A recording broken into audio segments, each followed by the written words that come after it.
Oui, Monsieur le Président, je souhaite tout d'abord remercier l'ensemble des services pour la qualité des rapports financiers qui nous permettent d'apprécier la situation financière de notre collectivité avec clarté, comme je souligne aussi la clarté de la présentation des rapports par Pierre Gimel. Mais la clarté n'entraîne pas, bien évidemment, l'adhésion.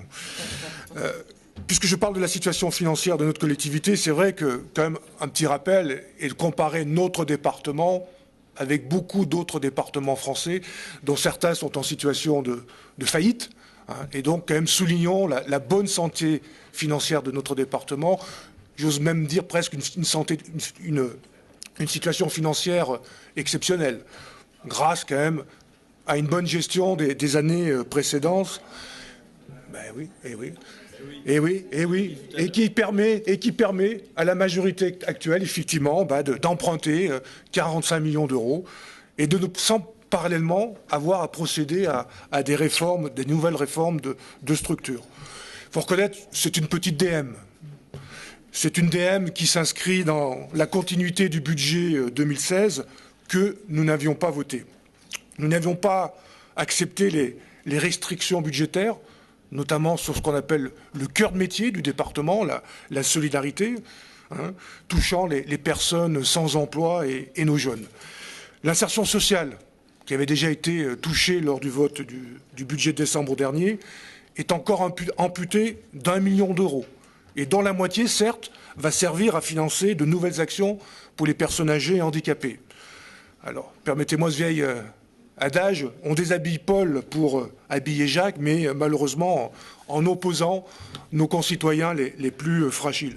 C'est un choix politique, c'est vrai, et je reconnais que vous l'assumez à droite, vous l'assumez même parfois avec véhémence, mais vous permettrez que nous, hommes de gauche, nous puissions... Et femmes, oui, hommes, générique, l'homme au sens général, ouais, bon. Oui, voilà, ouais. Oui, je sais, oui.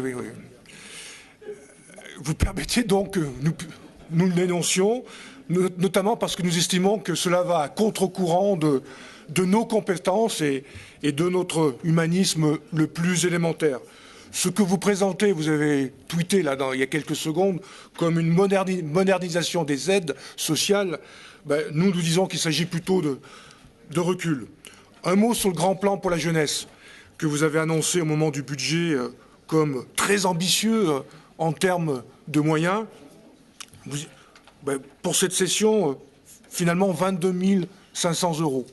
Alors, 22 500 euros pour le grand plan départemental de la jeunesse, à l'échelle de l'Isère, c'est encore très, très modeste. Non, c'est 22 500 que nous avons voté dans cette DM. Nous n'avons pas validé les baisses des aides aux associations ou dans certaines politiques sectorielles. Aujourd'hui, dans l'environnement, le logement social, c'était dit tout à l'heure, les politiques d'insertion, on rappelle les baisses pour les missions locales, le FAGE notamment, la prévention, l'égalité hommes-femmes, la politique de la ville. Et donc demain, qu'en sera-t-il? Nous sommes inquiets de ces choix politiques. C'est pourquoi, parce qu'aux responsabilités, nous aurions agi différemment, c'est normal, en préservant notre tissu associatif lié à nos compétences.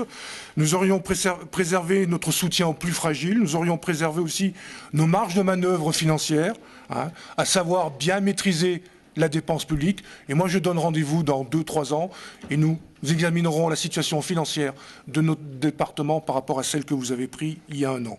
Nous voterons donc contre le rapport financier de cette DM.